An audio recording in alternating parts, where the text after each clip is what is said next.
Bonjour à toutes et à tous. Merci beaucoup d'être là aujourd'hui en cette journée de lutte internationale contre les violences faites aux femmes. Donc, c'est pas la première fois que nous organisons une semaine de sensibilisation. L'année dernière aussi, vous avez peut-être participé à nos différentes activités de la mission Égalité. Et cette année, en fait, on a voulu mettre l'accent sur deux thématiques que vous verrez donc cette semaine. Une première thématique qui est malheureusement d'actualité depuis l'an dernier, depuis le procès Pédico, c'est celui de la soumission chimique et de la vulnérabilité chimique. Et l'autre thématique qu'on aura cette semaine, ce sera la cyberviolence et le cybersexisme, cyberharcèlement. On aura également l'intervention des étudiants du Master Genre, donc ça on est vraiment ravis de pouvoir compter sur leur présentation, ce sera demain. Et pour aujourd'hui, en fait, on est très honorés de recevoir Leïla Chawachi, qui est pharmacienne et qui arrive donc de Paris et qui a fondé le CRAFS, qui est donc un centre sur la soumission chimique. J'avais eu l'occasion de la voir l'année dernière lors d'une table ronde organisée à la mairie de Bordeaux en collaboration avec le planning familial. J'avais trouvé vraiment l'intervention de Leïla passionnante et on était sortis de là très enrichis. Et je trouvais que pour nos étudiants, pour nos personnels, c'était vraiment une question qu'on devait aborder, puisque ce sont des problématiques qu'on retrouve de plus en plus souvent, notamment dans nos signalements. Donc voilà, c'était très important de l'avoir aujourd'hui. Je vous remercie beaucoup, Leïla. Je ne vais pas monopoliser la parole plus longtemps, je vais vous céder la parole. Et merci encore d'avoir accepté l'invitation. Merci beaucoup pour votre invitation. Donc effectivement, moi je suis le docteur Leïla Chawachi, je suis pharmacienne. Je travaille au centre d'addictovigilance de Paris, on fait de la veille sanitaire sur les drogues. Je suis experte nationale auprès de l'Agence du médicament, donc c'est l'ANSM, l'Agence nationale de sécurité du médicament et des produits de santé, notamment dans l'enquête soumission chimique, qui est une enquête nationale pharmaco-épidémiologique depuis quelques années. On aura l'occasion d'en reparler ensemble. Et effectivement, le 15 octobre 2024, j'ai fondé le CRAFS, c'est le centre de référence sur les agressions facilitées par les substances. Alors l'objectif aujourd'hui, c'est effectivement de vous parler de ce que sont les agressions facilitées par les substances, qu'on prenne le temps de revenir un petit peu sur qu'est-ce qui s'est passé avec cette libération de la parole qui a été extrêmement précieuse pour les victimes, de comprendre pourquoi est-ce que finalement, qu'est-ce qui existait déjà et qu'est-ce qu'on a dû mettre en place, pourquoi est-ce que j'ai fondé le CRAFS, en quoi est-ce que c'est un outil qui est le vôtre et qui va vous servir. L'objectif, c'est qu'on garde contact, c'est pas qu'on ait cette présentation et qu'ensuite on se quitte, ensuite on pourra continuer à collaborer ensemble tous. Et puis évidemment, on va prendre un temps réservé pour la déconstruction des idées reçues, qui sont extrêmement nombreuses et qui sont surtout extrêmement délétères à la prise en charge des victimes. Parce qu'on me dit souvent, expliquez-nous la conduite à tenir, qu'est-ce que je dois faire, qu'est-ce que je dois faire. Et moi j'impose, en tout cas systématiquement, et je vous assure que ce n'est pas cosmétique, de d'abord déconstruire les idées reçues. Parce que si on n'a pas le bon logiciel ensemble, ça ne sert à rien que je vous donne une conduite à tenir. Un exemple concret, si on pense que toutes les victimes sont des femmes entre 20 et 29 ans, droguées au GHB dans un établissement festif, je peux vous donner toute la conduite à tenir du monde, vous passez à côté de Gisèle Pellicot. Donc d'abord on déconstruit les idées reçues et une fois qu'on a tous le même langage, qu'on partage la même urgence et les mêmes impératifs, à ce moment-là on peut commencer à parler de cas plus précis. Voilà. Donc on va d'abord commencer par les définitions, c'est important. Donc qu'est-ce qu'une agression facilitée par les substances ? Les agressions facilitées par les substances, ce sont des modes opératoires criminels et délictuels et qui se déclinent, eux, en deux sous-modes opératoires. Donc vous avez d'un côté la soumission chimique, là on va droguer la personne à son insu ou sous la menace, donc sans son consentement. La personne n'est pas d'accord pour consommer la substance avant de procéder à son agression, quel que soit le crime ou le délit qui est intenté. Et ça, on va le distinguer d'un autre mode opératoire qui est tout aussi important, qui s'appelle la vulnérabilité chimique. Dans la vulnérabilité chimique, la personne a consommé volontairement la substance. Elle a consommé de l'alcool, elle a pris un rail de cocaïne, un comprimé d'ecstasy, elle a fumé un pétard. Mais ça va la mettre dans un état de fragilité qui va être apparent, pour son agresseur. L'agresseur voit bien qu'elle n'est pas en état de, et ça va faciliter son passage à l'acte criminel ou délictuel. Dans les deux cas, vous l'avez compris, c'est grave puisqu'on parle de violence. Et dans les deux cas, vous le savez, mais c'est mieux en le disant, rien ne justifie les violences. Pour ne prendre que l'exemple du viol, qu'on ait subi un viol sous l'emprise d'une substance psychoactive qu'on a consommée volontairement ou après une administration de cette substance de manière forcée, ça ne change rien, on parle de viol. Donc il faut garder en tête qu'il y a les violences, et c'est ça le phénomène dont on vous parle aujourd'hui. Il n'y a pas de phénomène de la soumission chimique, il y a un phénomène qui s'appelle les violences. Dans les violences, vous avez une sous-partie qui s'appelle les agressions facilitées par les substances, qui elles-mêmes se déclinent en 2 modes opératoires criminels, soumission ou vulnérabilité chimique. Il y a un sujet dont on parle de plus en plus, et fort heureusement, c'est la soumission chimique. Malheureusement, la vulnérabilité chimique, on n'en parle pas assez, et c'est sans doute la révolution de demain, puisque c'est un peu la mini-jupe d'aujourd'hui, l'alcool. On a été imprudente, etc. Quelque part, on s'est mis en situation de danger, et quelque part, à partir du moment où on fait un pas de côté, tout pourrait nous arriver, on en serait responsable. On va évidemment déconstruire tout ça ensemble, parce que s'il y a quelque chose de massif, c'est bien la vulnérabilité chimique. Mais on en reviendra. Je vous expliquerai aussi pourquoi on ne peut pas traiter l'un sans l'autre et gérer l'une sans l'autre. Donc on a 1h30 pour en parler, donc vous aurez largement le temps de comprendre les nuances qu'on va mettre dans ces thématiques. Donc ce n'est pas un phénomène nouveau, les agressions facilitées par les substances, parce qu'on pourrait le penser avec la crise médiatique actuelle. En fait, c'est vieux comme le monde. J'en prends pour preuve déjà bien sûr la littérature, la mythologie, les contes de fées et les contes médiévaux. Je pense qu'ici tout le monde connaît le mythe de Tristan et Iseut, par exemple. Dans Tristan et Iseut, on vous parle d'un philtre d'amour. En 2025, on vous parlera du drogue de violeur, puisque vous le savez que le roi Marc, c'est un mariage forcé qui n'a rien à faire avec Iseut en réalité, et que ce breuvage maudit, comme il l'appelle, donné par la mère pour sceller ce mariage forcé, n'est autre qu'une soumission chimique. On pourrait aussi parler des sorcières, mais je pense qu'elles ont pris assez pour leur grade, on va passer vite sur les sorcières. Donc par exemple la sorcière Circé qui utilisait la scopolamine pour attirer les marins et les transformer en cochons. Donc elle aussi, c'est un usage criminel des substances. Et si on quitte les sorcières et on prend les quelques dieux, comme le dieu Dionysos, donc le dieu du vin et de la fête, lui, son truc, c'était d'attendre que les nymphes viennent s'abreuvoir dans les fleuves, et là, il transforme l'eau en vin, et les nymphes deviennent ivres avant de lui permettre, lui, de passer à l'acte et de les violer. Donc, c'est très présent, et on connaît ces situations-là. Et les princesses endormies, je pense que vous le savez tous, que ça remplit nos contes et nos différentes histoires. La somnophilie fait partie vraiment de l'imaginaire collectif. Donc j'aimerais vous dire que tout ça n'est que littérature, catharsis, etc., poésie éventuellement. En réalité, il n'en est rien, c'est bien un fait criminel, réel. C'est un mode opératoire criminel qui existe. En réalité, vous avez énormément d'affaires de soumission chimique que vous connaissez, mais que vous n'avez pas forcément identifiées comme telles, parce que ce n'est pas ce pourquoi on a mis le projecteur sur ces affaires. Par exemple, si je vous disais autour de cette salle l'affaire Polanski, je pense que tout le monde a entendu, de près ou de loin, parler de l'affaire Polanski. Mais combien vont l'identifier comme un cas de soumission chimique infantile, puisqu'on parle d'une enfant de moins de 15 ans, donc en incapacité de s'exprimer ou en tout cas d'opposer la moindre réticence et refus de consommation de substances, à qui on va donner des flûtes de champagne, un hypnotique, un médicament, avant de procéder à son viol. C'est un photographe qui a autorité sur elle dans un cadre professionnel. Chez les enfants, on ne considère ni la ruse, ni le piège, ni la force. Un enfant, il obéit. Si je suis sa mère et que je dis tu prends ce comprimé, il va le prendre. Non pas parce qu'il est d'accord pour le prendre, mais parce que je suis un adulte, j'ai autorité sur lui, il m'obéit. Donc ça s'appelle une soumission chimique infantile, même quand l'enfant lui tend le comprimé et qu'il le voit en le prenant. Donc ça, c'est un premier exemple, mais je pourrais vous en citer d'autres. Donc il y a l'affaire Fourniret, l'affaire Dutroux, que tout le monde a dû entendre. Les enfants enlevés et séquestrés, ça ne s'est pas fait sobre. Là, c'est le maintien en séquestration. On pourrait dépasser nos frontières, parler de l'affaire Jeffrey Dahmer, par exemple, que certaines ont, peut-être et certains ont regardé la série sur Netflix, où là, effectivement, dans les années 80, aux États-Unis, on utilisait les substances, ils utilisaient les substances pour droguer des hommes, en l'occurrence homosexuels, à leur insu, et ensuite les tuer avant de violer leurs viscères, puisque son truc à lui, c'était les cadavres. Alors, j'insiste tout de suite, le sujet peut être lourd. Donc moi, c'est le cauchemar, c'est ma vie au quotidien, donc j'ai l'habitude.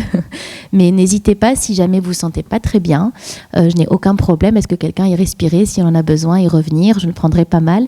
Et si jamais quelques histoires dont je vous parle puissent faire écho à vos histoires personnelles et individuelles, parce qu'on a tous nos parcours, vous ne vous mettez pas, entre guillemets, en danger psychiquement en vous exposant là à l'amphithéâtre, mais bien sûr que je serai là et disponible pour qu'on puisse en parler. Vous aurez de toute façon mon numéro de téléphone et vous n'hésitez pas à m'appeler si besoin. D'accord ? Donc je voulais poser ça là pour que ça soit clair, parce que le but n'est pas de vous brutaliser, hein. Le but c'est qu'on discute de ce phénomène. D'accord ? Donc une fois que je vous ai dit que ça existait d'un point de vue mode opératoire criminel, c'est important aussi de considérer que ça fait longtemps que c'est aussi un enjeu de santé publique. Donc on ne découvre pas que c'est un enjeu de santé publique. Le premier signal qu'on a eu de santé publique, c'était en 82, et c'est la professeure Jacqueline Jouglard, un médecin légiste à Marseille, qui a identifié des enfants en situation de léthargie. Donc le signal, il est venu de l'enfance maltraitée. Dans notre jargon, on les appelle, nous, les enfants chimiquement battus. C'est-à-dire qu'on ne les frappe pas avec des coups, mais on va les assommer avec des médicaments ou des drogues pour se soustraire à ces obligations de soins, d'accompagnement, etc., parentaux. Et ce signal va être confirmé en 97 par la professeure Chantal Bismuth, qui est toxicologue à Paris. Et un état des lieux va être demandé en 97 par l'agence du médicament, à l'époque elle s'appelait l'AFSAPS, pour rendre compte du détournement des substances à des fins criminelles ou délictuelles. Et effectivement, qu'est-ce qu'on a découvert en 97 lors de ce premier état des lieux ? C'est que non seulement on utilisait bien sûr les substances à des fins criminelles, mais on utilisait surtout des médicaments. Donc c'est la raison pour laquelle c'est l'agence du médicament. Souvent on nous dit pourquoi l'agence du médicament s'occupe de la soumission chimique, parce que la plupart des armes chimiques qui sont détournées sont des substances médicamenteuses, et que c'est l'agence du médicament qui est garante du bon usage du médicament, de la sécurisation du circuit, et de réduire au maximum le risque de détournement de ces produits, a fortiori à des fins criminelles ou délictuelles. Donc c'est depuis 1997 qu'on a mis en place des groupes de travail pluridisciplinaires, et en 2003 on a institutionnalisé cette enquête pharmaco-épidémiologique. Donc ça fait plus de 20 ans qu'on a du recul sur l'usage criminel des substances en France. C'est loin d'être parfait, hein, ce sont des données partielles, etc. Mais en tout cas on a déjà énormément d'informations, et là-dessus on peut s'en gargariser en matière de vigilance sanitaire, parce qu'il n'y a pas beaucoup de pays où c'est institutionnalisé. Je vous expliquerai plus précisément qu'est-ce que ça veut dire une enquête institutionnalisée. Mais une fois que je vous ai dit ça, ça ne veut pas dire qu'il ne s'est rien passé depuis 20 ans, loin de là. Il y a bien sûr le tournant qui est celui de la libération de la parole, et ça a démarré d'abord en Belgique. Donc c'est le fameux Balance ton bar, pour ceux qui ont suivi, qui fait écho au Balance ton port, et qui s'est justement propagé comme une onde de choc sur différents territoires européens. On a vu des sittings, des boycotts des établissements festifs lors de leur réouverture post-Covid. Et puis, ce mouvement s'est rapidement internationalisé d'une certaine manière en devenant le hashtag MeTooGHB. On comprend la ramification du MeToo. Et on entendait partout, sur toutes les bouches, dans toutes les ondes, sur tous les articles, les titres d'articles, le GHB dit la drogue du violeur. On aura l'occasion de le déconstruire également ensemble. Et puis, pas de bol, je dis pas de bol parce qu'aujourd'hui, nous savons que ce ne sont pas des affaires de soumission chimique, mais à ce moment-là, ça s'est mêlé aux signaux d'agression facilitée par les substances. On a eu la fameuse alerte sur les piqûres malveillantes. On nous expliquait que des personnes piquaient des étudiants dans les établissements festifs et que potentiellement, on leur injecterait des produits, etc. Alors, j'avais aussi été nommée experte sur le rapport des piqûres. Et aujourd'hui, nous le savons, ce ne sont pas des affaires de soumission chimique, puisqu'il n'y a eu aucune substance suspecte, c'est-à-dire ne pas consommée volontairement par la personne qui a été identifiée, alors qu'on a étudié des milliers de dossiers, et il n'y a pas eu de crime ou de délit au décours de la sensation de piqûre. Donc vous l'avez compris, une soumission chimique, on vous drogue et on vous agresse. Là, il n'y avait ni l'un ni l'autre au décours de la sensation de piqûre, donc potentiellement, ça ne veut pas dire que les victimes ont menti, hein, attention, pas du tout, mais potentiellement c'est une agression par un objet piquant. On fait peur pour faire peur, on fait mal, et donc ça s'est déjà vu dans l'histoire, au temps de la Restauration, en 1940, on parlait de sadifétichisme à l'époque. C'est des personnes qui ont des stylets munis de dards et qui piquent les fesses, les seins des jeunes filles jusqu'au sang pour générer cette angoisse chez elles, et puis c'est ça qui était particulièrement excitant pour ceux qui le faisaient. Donc éventuellement, on a pu piquer pour piquer, mais en tout cas, ce n'était pas de la soumission chimique. Il n'empêche que c'est arrivé au milieu et ça a généré une psychose extrêmement importante qu'on a dû gérer également. Donc très rapidement, vraiment comme une traînée de poudre, on va avoir une accumulation des témoignages sur les réseaux sociaux avec une peur collective qui va être générée. Et très rapidement, la soumission chimique va devenir le symbole ultime des violences faites aux femmes. Alors, en France, ça va avoir un impact encore plus particulier. Je vous ai dit, c'est parti de Belgique à la base, et puis ça a conquis plusieurs territoires européens et en dehors du sol européen.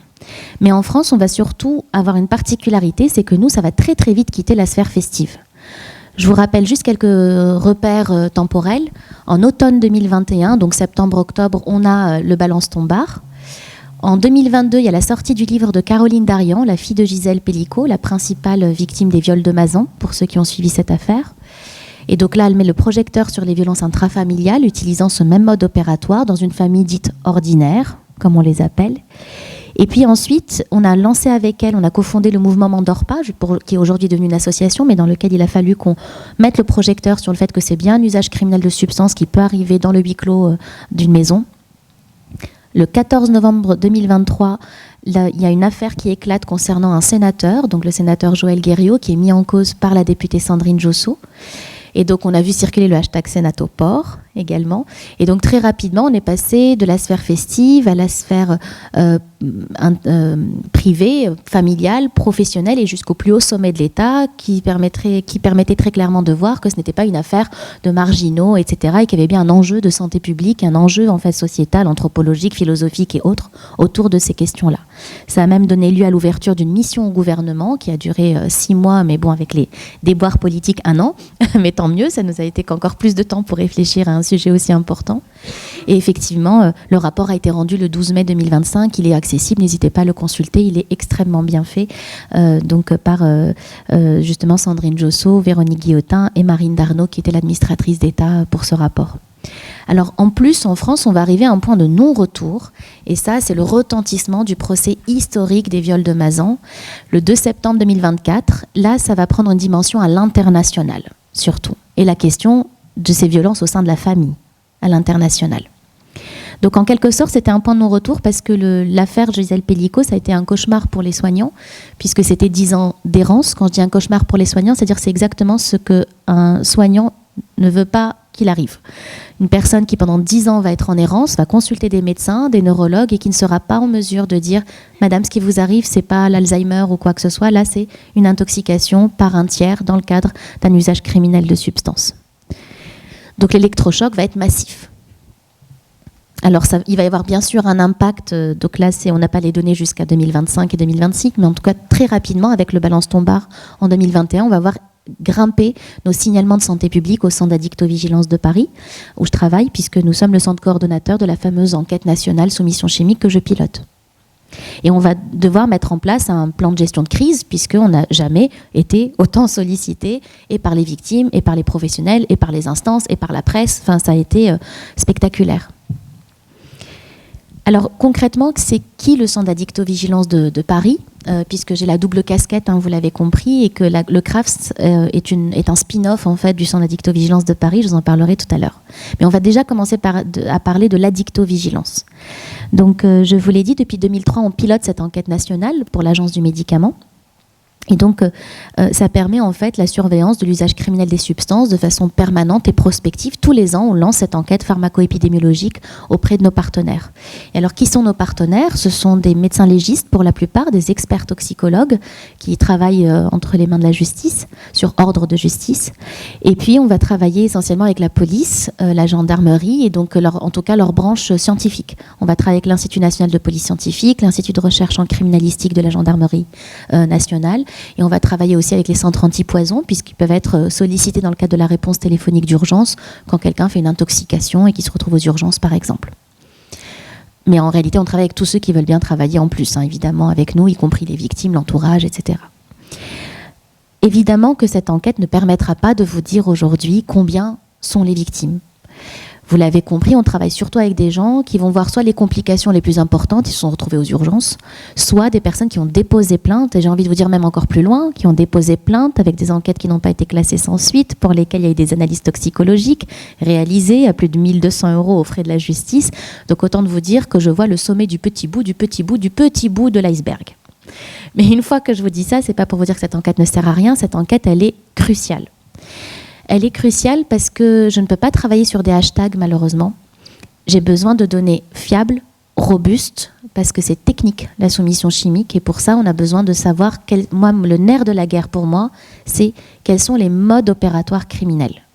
Moi, je veux savoir, c'est quoi les substances qu'on utilise, comment est-ce qu'on a trompé la victime, dans quel contexte on les a utilisées, qui on a ciblé, par qui ça a été commis et pourquoi ça a été fait, et est-ce que j'ai observé des conséquences cliniques particulières sur les victimes.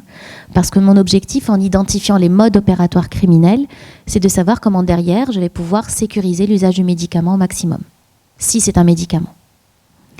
Donc dans cette enquête, on inclut aussi bien les cas de soumission chimique que de vulnérabilité chimique, de façon générale, toutes les agressions facilitées par les substances. Alors concrètement, pour moi, comment ça se passe? Quel est mon travail au quotidien? Donc il y a les experts qui nous envoient une fiche de recueil. Donc c'est une enquête qui a été mise en place, comme je vous l'ai dit, depuis 2003. Et en fait, dans cette fiche de recueil que vous voyez, qui est téléchargeable sur le site de l'Agence du médicament, on va recueillir des données toxicologiques et cliniques. Donc les données cliniques qui nous intéressent, ça va être quoi? Concrètement, on veut savoir, bien sûr, l'âge, le sexe, etc. Mais surtout, on veut savoir ce que la personne consomme volontairement. Est-ce qu'elle consomme des médicaments? Et lesquels? Sous prescription ou sans prescription? Est-ce qu'elle consomme des drogues? Et lesquelles? Légales ou illégales? Peu importe, ce n'est pas mon problème. Et est-ce qu'elle a consommé une drogue ou un médicament après l'agression qu'elle a pu subir, parce que c'est quand même souvent ce qui arrive. On ne se sent pas très bien, on a des prescriptions d'antidépresseurs, on a au contraire majoré ses consommations de drogue parce qu'on essaye de se dissocier, etc. Et puis malheureusement, c'est suffisamment fréquent pour pouvoir en parler. Il y a beaucoup de tentatives d'autolyse avec des personnes qui vont essayer de se suicider avec des cocktails de médicaments, et il faut bien faire le tri entre ce qui a été pris volontairement et ce qu'on a pu administrer à cette personne à son insu. Et donc toutes ces données, on va bien sûr décrire aussi les événements, qu'est-ce qui s'est passé, on va essayer de comprendre les symptômes qui ont été décrits par la victime, et tout ça on va le croiser avec des données toxicologiques.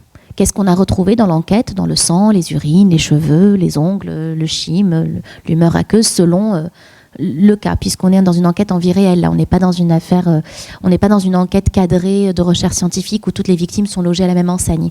Donc là, on travaille sur les données qui ont été faites au pouvoir discrétionnaire du magistrat sur chaque enquête. Donc l'inconvénient, c'est que tout le monde c'est pas harmonieux pour tout le monde, et ça c'est l'inconvénient, mais l'avantage énorme, c'est que ça permet aussi de dire qu'est-ce qu'il faut améliorer dans la vie réelle, puisqu'on est en train d'observer la vie réelle. Alors concrètement, on va croiser ces données cliniques et toxicologiques. Si je suis dans une fenêtre de tir convenable pour interpréter mes résultats, puisque les substances s'éliminent très rapidement dans le sang et l'urine, donc ça dépend de quel délai la personne est arrivée. Mais si je suis sur une fenêtre de tir convenable et que je trouve un intrus dans la liste, c'est très probablement une soumission chimique vraisemblable. Si au contraire, toujours dans une fenêtre de tir convenable pour l'interprétation, je ne retrouve que des substances listées par la personne, je suis dans l'autre mode opératoire, tout aussi grave, vous l'avez compris, de vulnérabilité chimique. L'analyse toxicologique, elle est là pour dire quel est le mode opératoire qui a été utilisé pour agresser la personne. Et si j'ai un trou dans la raquette, ce qui est la plupart des cas, je ne peux pas le classer, je ne peux pas conclure, et donc ça sera une soumission chimique possible. Par exemple, le magistrat a recherché uniquement le GHB. Je peux conclure que sur le GHB. Donc je vais dire soumission chimique possible, résultat toxicologique insuffisant. Ou la personne, elle a tout bien fait en termes d'analyse, mais on ne m'a pas du tout interrogé la personne sur ses consommations volontaires. Dans ce cas-là, je ne peux pas conclure. Donc je dirais soumission chimique possible, contexte et clinique insuffisant, etc., etc. Ou alors, ils ont fait les analyses, ils ont bien interrogé tout le monde, mais ils n'ont pas utilisé des techniques fiables d'un point de vue médico-légal. De l'immunochimie, de l'immunoenzymologie, peu importe, des techniques analytiques qui génèrent des faux positifs, des faux négatifs, etc. Je dirais soumission chimique possible, analyse toxicologique insuffisante, immunochimie, technique non valide, etc., etc. Donc, pour faire une enquête de cette envergure, il faut un réseau national. Donc, le Centre d'addictovigilance de Paris, il a son équivalent dans 13 régions du territoire national. Et puis, pour couvrir le territoire, pas mettre le recueil des données, parce qu'on a une vigilance d'investigation, on va vers le signal, on n'attend pas qu'on nous appelle, bien évidemment.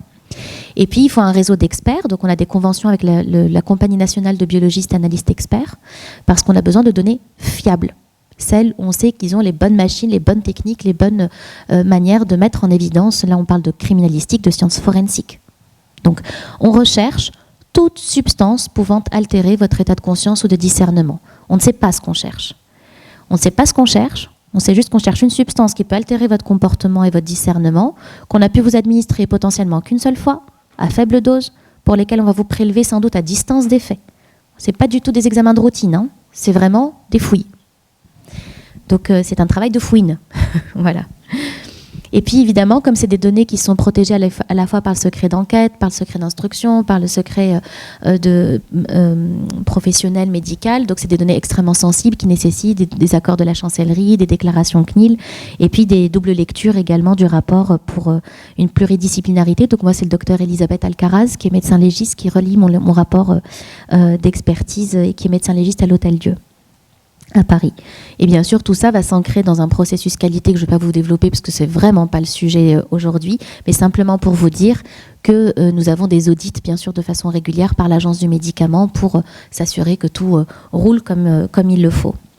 Je vous l'ai dit tout à l'heure, l'objectif d'une enquête institutionnalisée, c'est pas de juste observer les tendances et d'avoir des conclusions sur l'amélioration de la connaissance scientifique comme le ferait la recherche, et fort heureusement.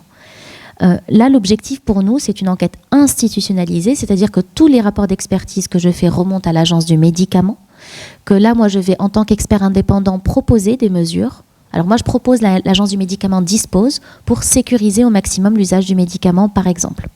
Si c'est une drogue, la classer, si elle ne l'est pas déjà, dans la liste des stupéfiants et des substances interdites. Et si c'est un médicament qui est présent sur le marché et qui est détourné, de pouvoir en limiter au maximum le détournement. Donc typiquement, on peut changer par exemple des conditions de prescription et délivrance des médicaments. Et on peut également changer la formulation galénique. En gros, c'est la recette qui permet de préparer le médicament. Je vais vous donner un exemple concret pour que vous compreniez. Le Rivotril, par exemple, ça s'appelle le clonazepam. C'est un antiépileptique de la classe des benzodiazépines, on les appelle comme ça, qui a été largement démontré comme étant détourné à des fins pour plein de raisons, hein, aussi de défonce, ça alimente le trafic, etc., mais aussi à des fins criminelles. Par exemple, c'est ce qu'on donne aux gamins, notamment les mineurs non accompagnés, qu'on va biberonner à ces substances pour les pousser à commettre des crimes et des délits dans le cadre d'un embrigadement, en fait, puisqu'on parle de traite des êtres humains dans ce cas-là. Ce sont aussi des médicaments, c'est aussi un médicament qui a été largement utilisé en soumission chimique pour des violences sexuelles et qui se trouve en forme de gouttes, notamment. Et ben, par exemple, ce médicament, normalement, il a l'autorisation de mise sur le marché uniquement pour l'épilepsie, alors qu'il était prescrit beaucoup par les généralistes, un peu pour tout, pour les douleurs, pour l'insomnie, etc., etc. Parce qu'il a des vertus, effectivement, comme toutes les benzodiazépines, anxiolytiques, hypnotiques, mieux relaxantes, etc. On a le droit de prescrire hors AMM, hors autorisation de mise sur le marché, mais quand on voit que ça dévie complètement et que là, la balance bénéfice-risque bascule totalement, il faut qu'on puisse verrouiller de nouveau l'usage de ce médicament. Et typiquement, ce médicament, il a changé de réglementation, il est passé de liste 1 des substances vénéneuses à assimiler stupéfiants, parce qu'il va obéir à une partie de la réglementation des stupéfiants qui va être beaucoup plus sévère. Il va être prescriptible uniquement sur ordonnance sécurisée. L'ordonnance sécurisée, c'est comme un billet de banque. C'est que le pharmacien, il est formé à identifier les fausses ordonnances. Donc, c'est beaucoup plus difficile de falsifier une ordonnance sécurisée. Il y a un grammage particulier, un filigrane particulier, une couleur spécifique, des indices qui permettent de savoir que ça a été copié et pas du tout la forme originale, etc. Une modalité de prescription aussi qui les concerne, etc. Et c'est un médicament qui a été restreint en primo-prescription aux neurologues et aux pédiatres pour contraindre les professionnels à respecter l'autorisation de mise sur le marché. Donc il y a le neurologue et le pédiatre qui peut le prescrire pour l'épilepsie parce que c'est pourquoi on l'a mis sur le marché. Le généraliste peut le renouveler s'il veut, mais au départ, c'est bien, on le renouvelle bien parce qu'il y avait une épilepsie à la base. Et puis on a été jusqu'à réduire la taille des conditionnements pour éviter le stockage, la durée de délivrance à 28 jours. Avant, on pouvait faire une ordonnance pour 6 mois, renouvelable une fois, on se revoit dans un an. Et puis entre-temps, vous stockez. Là, l'objectif, c'est qu'il faut réévaluer son traitement tous les mois. C'est contraignant, vous voyez, pour les patients quand on commence à réglementer. Mais en tout cas, c'est important pour nous, à partir du moment où on a identifié une dérive, d'essayer de réduire les risques, puisqu'on ne les empêchera pas, les risques, mais on va les réduire au maximum. Et après, on peut aller encore plus loin. C'est ce qu'on a fait avec le Rivotril. On a rajouté un colorant, puisque c'était en forme goutte. On a rajouté un colorant bleu. D'ailleurs, les enfants qui sont en garde à vue, qu'on va voir, et qui sont biberonnés à cette substance pour agresser d'autres personnes, souvent vous disent j'ai pris des gouttes bleues, ou j'ai pris Madame Courage. Ils l'appellent comme ça parce que les adultes leur disent tu prends Madame Courage et tu verras braquer une pharmacie, ça sera un jeu d'enfant. Donc, les gouttes bleues, c'est nous en fait. C'est nous qui avons rajouté les gouttes bleues. Le but, bien sûr, c'est de permettre que ça soit visible pour une victime. Alors évidemment, humilité absolue sur ça. On a juste bien identifié que les agresseurs recherchent des substances inodores, incolores, insipides, solubles dans l'eau, amnésiantes, à demi-vie courte, et je peux continuer encore longtemps comme ça pour qu'elles s'éliminent rapidement dans le sang et les urines. Et donc à chaque fois qu'on identifie des propriétés qui peuvent intéresser l'usage criminel, on essaye de les déjouer en quelque sorte. Déjouer est un bien grand mot. C'est pour ça que je dis modestie s'impose. Vous imaginez bien que quand on met un colorant, ils mettent un verre opaque ou ils mettent ça dans un liquide noir comme le coca ou autre. Évidemment que si on met des amérisants, ils vont mettre ça dans le jus de pamplemousse. Évidemment que, faut que les choses soient très claires. On ne va pas empêcher le crime avec un colorant. La vie serait tellement plus simple. Mais en tout cas, c'est une manière de limiter au maximum le risque. Maintenant, il y a des laboratoires, par exemple, qui essaient de faire un triple verrou. On met à la fois un parfum, une saveur qui est très forte, qui ne doit pas être amer, sinon les patients vont arrêter de prendre leur traitement et ce n'est pas l'objectif, mais en tout cas un goût très fort, qui soit bien visible et bien perceptible même quand il est en petite quantité. On va aussi mettre par exemple un surnageant, parce que ça va faire des petites pellicules si jamais la couleur n'a pas suffi à être visible. On va avoir des petits morceaux, quoi. Donc voilà, ça fait partie des choses qu'on peut faire. Mais c'est pas parfait. On a demandé avec l'agence du médicament à ce que ça soit systématisé dorénavant. C'est-à-dire qu'à chaque fois qu'un médicament est dès le départ, dès sa mise sur le marché, dès l'étape même de développement et de recherche et développement, dès qu'on sait qu'il a des propriétés qui peuvent intéresser l'usage criminel, de mettre des verrous galéniques dès le départ. Mais c'est compliqué et ça prend du temps. Donc ça, il faut l'envisager dans le temps très long, puisque dès qu'on change 3 fois rien d'un médicament, on modifie sa libération et on altère toute son efficacité. Donc c'est pas qu'on ne veut pas faire, c'est que ça demande du temps, ça, et c'est de la recherche et il faut prendre le temps nécessaire pour le faire. Donc ça, ce sont des exemples. Mais après, je regarde juste l'heure parce que je suis très bavarde. Et après, on a l'autre histoire, c'est qu'évidemment, le but, c'est de faire cette prévention ascendante, mais aussi de diffuser l'information auprès du plus grand nombre. Le plus connu des informations que vous avez à votre disposition, ce sont nos plaquettes, donc qui sont sur le site de l'Agence du médicament, que vous pouvez consulter. D'ailleurs, la plaquette 2023 vient de sortir actuellement. Donc, c'est une double page, mais je vous rassure, le rapport d'expertise, lui, ne fait pas 2 pages, il fait bien une centaine de pages. Lui, il est interne, vous l'avez compris, il ne faut pas que des victimes se reconnaissent dans ces dossiers. Et lui, il va circuler auprès des autorités politiques, sanitaires, et tous les ans, on va restituer les résultats aux experts toxicologues analystes qui nous ont informés des cas qu'ils ont eus. Parce que l'objectif, c'est qu'ils connaissent qu'est-ce qui s'est passé comme mode opératoire en dehors des cas qu'ils ont traités individuellement dans les affaires criminelles ou délictuelles qu'ils ont gérées. Et puis bien sûr, c'est une base de données qui est utilisée pour la recherche scientifique. Je vous ai dit tout à l'heure qu'on était une colonne vertébrale en quelque sorte. En tout cas, on est le canal réglementaire. Ça veut dire quoi concrètement ? À chaque fois qu'à l'addictovigilance va identifier un médicament ou une substance qui a été détournée à des fins criminelles ou délictuelles, elle va le saisir dans sa base nationale d'addictovigilance. On a une base nationale, c'est un logiciel qui est le nôtre. Et cette base, elle va informer du coup la nation, n'importe qui, toute autorité sanitaire, notamment la NSM, puisque la base de la NSM peut interroger cette base et se rendre compte qu'il y a eu un usage criminel de ce médicament ou de cette drogue. Mais mieux que ça, cette base va implémenter automatiquement la base européenne, Eudravigilance, qui elle-même implémente automatiquement la base internationale Vigilis de l'OMS. Donc l'objectif, c'est qu'un signal qui nous est rapporté en addictovigilance ne reste pas sur notre paillasse, il remonte au plus haut niveau pour alerter les instances et préserver la santé publique partout où elle se trouve, c'est-à-dire de manière mondiale. Donc ça, c'est pour vous expliquer ce que j'appelle le canal réglementaire. Donc ça fait 20 ans qu'au Centre d'addictovigilance de Paris, on coordonne cette enquête nationale. Et donc ça fait 20 ans que malgré nous, mais bien heureusement malgré nous, on fait du téléconseil spécialisé. Pourquoi je vous dis ça ? Parce qu'il est rare que les personnes vous appellent pour vous donner de l'information. En général, les gens vous appellent pour en recevoir de l'information. Et nous, derrière, on va gratter tout ce qui nous intéresse pour renseigner, avoir des données de santé publique intéressantes pour la population générale et les instances. Donc, la plupart du temps, on nous appelait pour nous dire « il m'est arrivé ça » ou « j'ai vu une patiente à qui il est arrivé ça, qu'est-ce que je dois faire, dans quel ordre, etc. » Donc, pendant 20 ans, dans l'ombre, on a fait cette activité. Aujourd'hui, alors, elle a largement été mise en lumière, notamment grâce à Gisèle Pellicot, il faut le reconnaître. Alors, on pourrait se dire « tout existe, c'est formidable, alors pourquoi est-ce qu'il a fallu créer le centre de référence sur les agressions facilitées par les substances ?»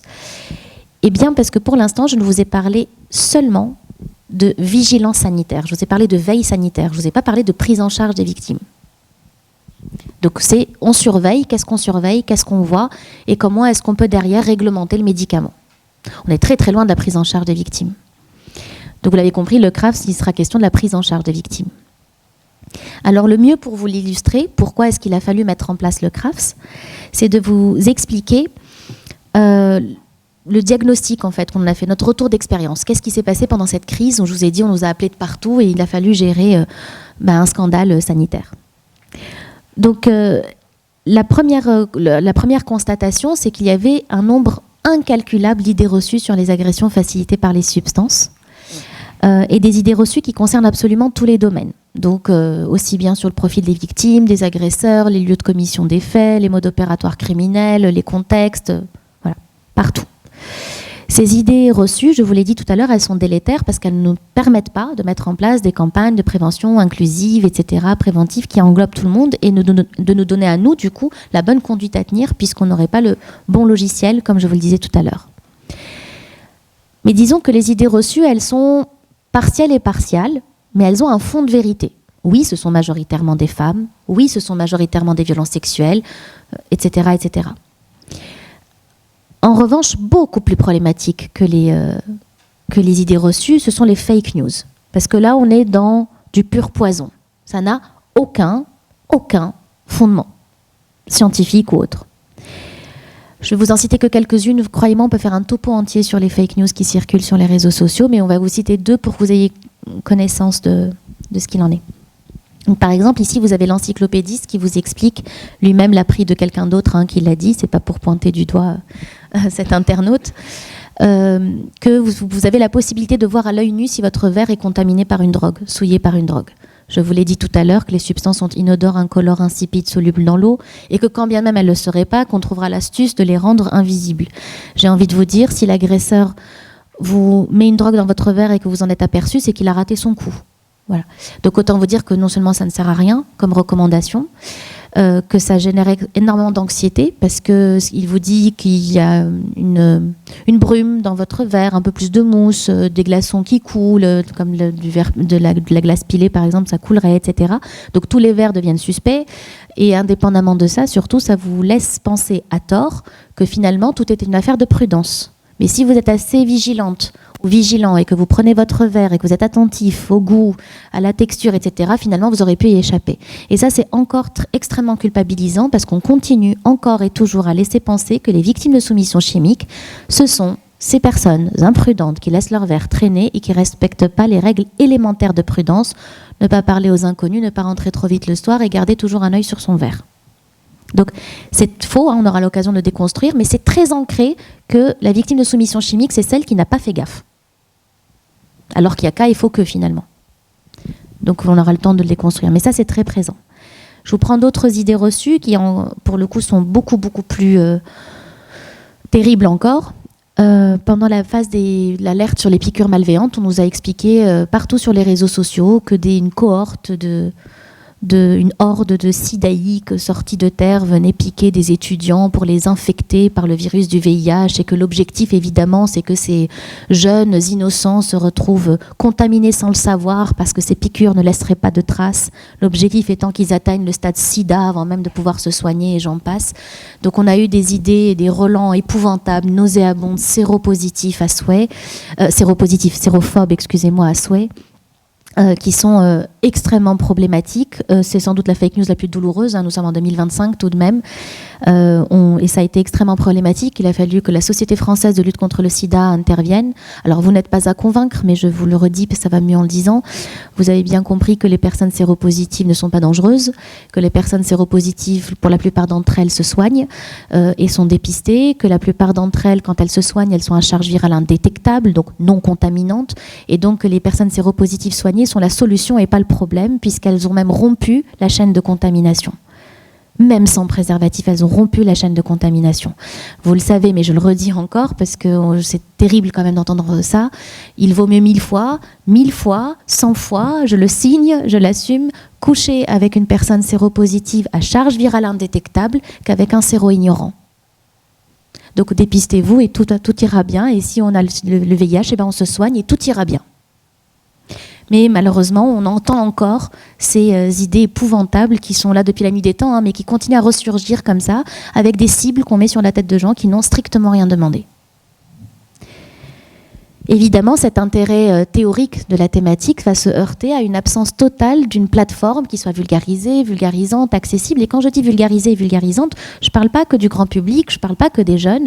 C'est pas parce qu'on est adulte qu'on n'a pas envie de support vulgarisé, c'est pas parce qu'on est professionnel qu'on n'a pas envie de support vulgarisé. Donc c'est essentiel pour tout le monde d'avoir des supports et des plateformes vulgarisantes. Alors, comme il y a un intérêt croissant pour la thématique, on a compensé comme on a pu par les médias à ce moment-là. C'est pas parfait, hein, les médias, c'est 2-3 minutes de passage, radio ou télé, puis vous avez aussi la loi des algorithmes, et puis les articles qui vont mettre systématiquement le mot GHB dans les titres, sinon ça clique pas, alors que nous sommes une génération de cliqueurs et de zappeurs. Donc bon, c'est pas parfait, hein, on va se le dire très clairement, mais vraiment, comparé au Far West des réseaux sociaux, je remercie tous les jours les journalistes pour ce qu'ils font et ce qu'ils ont fait pendant cette période-là, avec éventuellement croiser les sources, faire des fact-checking, etc. Beaucoup d'idées reçues que je vous ai présentées ont été déconstruites par beaucoup de médias qui ont essayé de faire le travail jusqu'au bout. C'est pas parfait, mais rien à voir avec les réseaux sociaux en libre service. Donc, je pourrais vous dire qu'avec qu'un intérêt théorique pour la thématique, la réalité, c'est qu'il y a aussi surtout eu une augmentation des demandes de prise en charge. Des personnes se reconnaissent, veulent qu'on les accompagne. Et ça s'est heurté à une méconnaissance totale de la conduite à tenir. Qu'est-ce que je dois faire quand je pense que je suis victime d'une soumission chimique ? Je ne sais pas. Et ça s'est heurté surtout à un maillage territorial extrêmement hétérogène qui fait qu'on ne pouvait pas dire à une heure de grande écoute à tout le monde si vous pensez que vous êtes victime d'une soumission chimique, rendez-vous aux urgences. Parce que la réalité, c'est que vous n'êtes absolument pas sûr d'être pris en charge. Et ça dépend des protocoles locaux, et puis ça dépend du maillage, et puis ça dépend de plein de choses. Donc en quelque sorte, on disait aux victimes, faites vite, vite, vite, attention, les substances s'éliminent très rapidement, mais on ne leur disait pas de courir dans quelle direction. Autant vous dire l'effet anxiogène que ça peut générer. Et lorsqu'elles ont poussé la porte là où elles ont cru bon de le faire, naturellement, elles ont poussé la porte des urgences, elles sont allées voir leur médecin traitant, elles sont parties voir, je ne sais pas, le pharmacien d'officine en qui ils avaient confiance ou peu importe.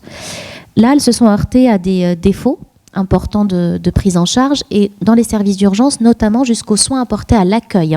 Je ne suis pas sévère là, je ne suis pas en train de vous dire on ne les a pas pris en compte, pris au sérieux, procéder à un coupe-fil pour qu'elles passent en priorité, prélever avec un... Je ne sais pas du tout ce que je dis, j'ai bien conscience que chaque territoire a sa réalité et qu'on est bien limité selon les territoires. Je vous parle vraiment du soin apporté à l'accueil, être gentil, agréable, ne pas insulter la personne, ne pas lui dire que c'est à cause d'elle qu'elle engorge les services d'urgence, qu'elle n'est pas un risque vital, etc., etc. Je vous parle de la base.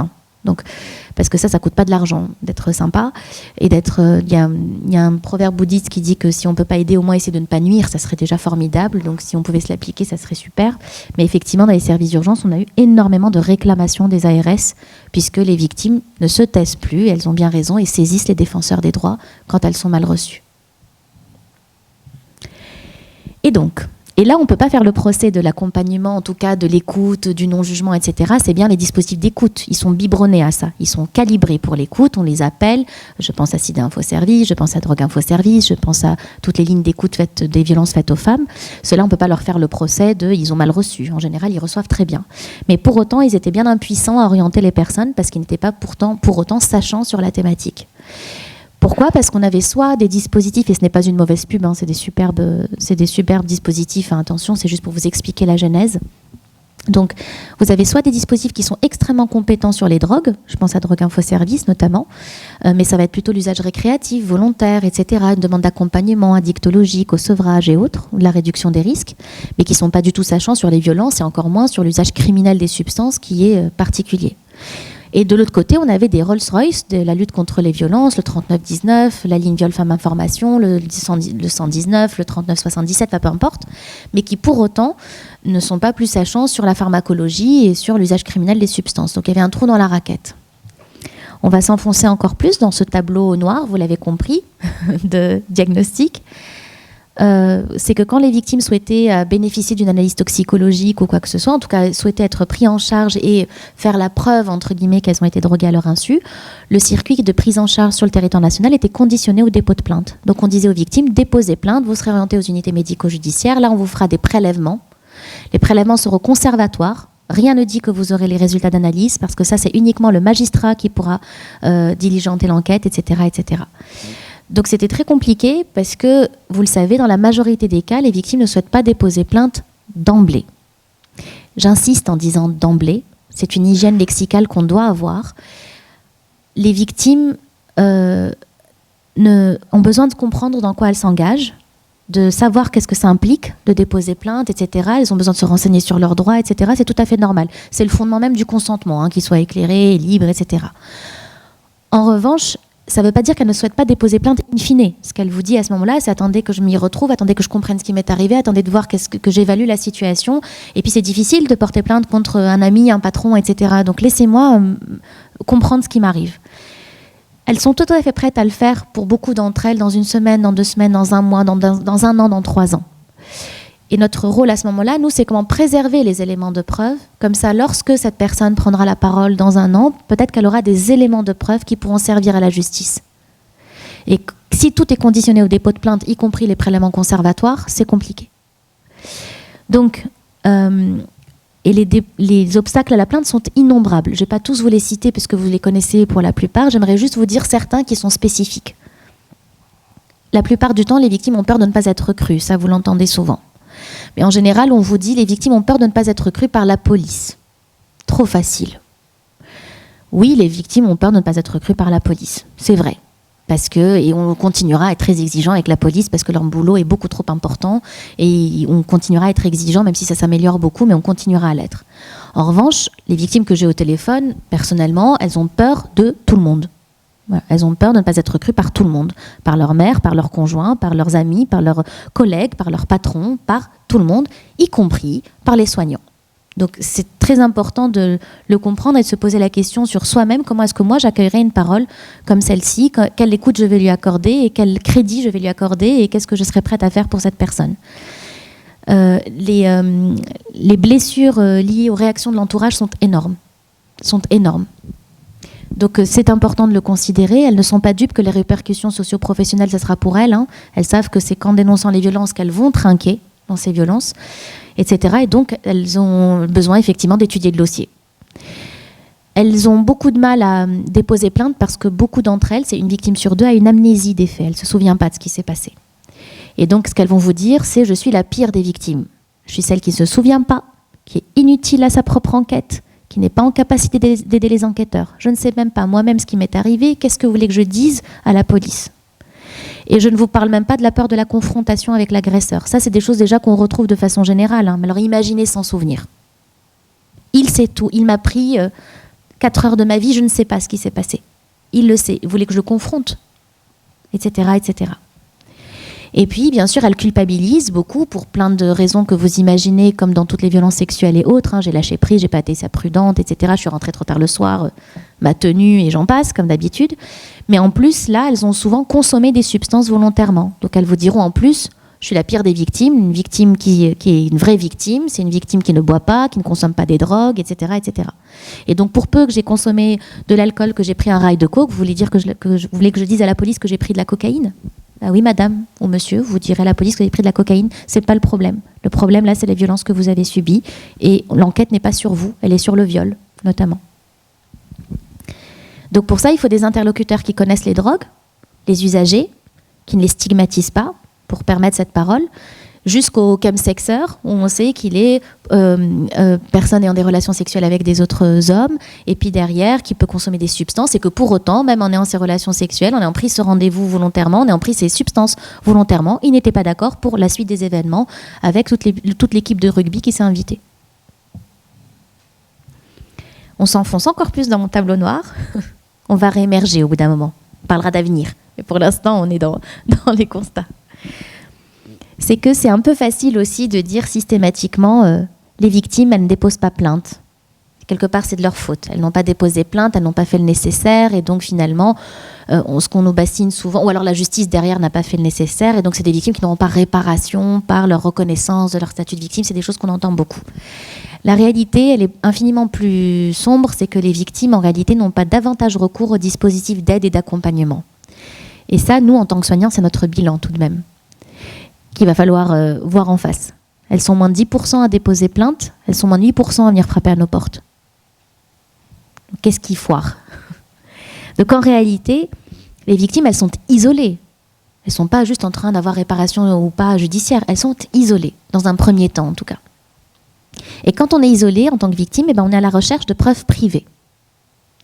Parce qu'elle, ça ne la quitte pas, le fait qu'est-ce qui s'est passé, est-ce qu'il m'a drogué, il m'a pas drogué, je veux le savoir. Je me permets de vous diffuser une photo de Diane, que j'ai accompagnée, qui m'a autorisé à vous montrer cette photo d'un prélèvement capillaire. Alors je vous rassure, ça ne ressemble pas à ça, un prélèvement capillaire. Le médecin qui lui a fait ce prélèvement à Diane lui a fait ça au scalpel. Donc ça a été extrêmement éprouvant. Je fais des prélèvements de cheveux tous les jours, ça ne se passe pas comme ça. On a des mèches, des grosses mèches effectivement, mais certainement pas un gros cratère comme ça. On le fait de manière à ce que ça ne soit pas visible. Là, c'est une mutilation. Elle est blessée, je ne sais pas si vous le voyez, mais elle saigne. Elle a des bouts de cheveux plus ou moins longs, donc ça n'a aucune valeur médico-légale, c'est mal fait, etc. Donc elle a extrêmement mal vécu son agression, extrêmement mal vécu ce prélèvement. Pour la petite histoire, le médecin aussi, c'était une femme, c'était la seule qui a bien voulu la prendre en charge quand personne n'a voulu la prendre en charge. Donc c'était la plus sympa de tous les médecins qui l'ont accompagnée, a elle-même vécu très très mal ce prélèvement parce qu'elle ne savait pas quoi faire, qu'elle a essayé de faire comme elle a pu et qu'elle a eu le sentiment d'avoir torturé cette gamine. Je vais juste vous citer ce que m'a dit Diane lorsqu'elle a recherché cette preuve privée. Je me suis sentie comme ces femmes qui avaient couché avec les Allemands pendant la guerre, violées puis rasées. Voilà.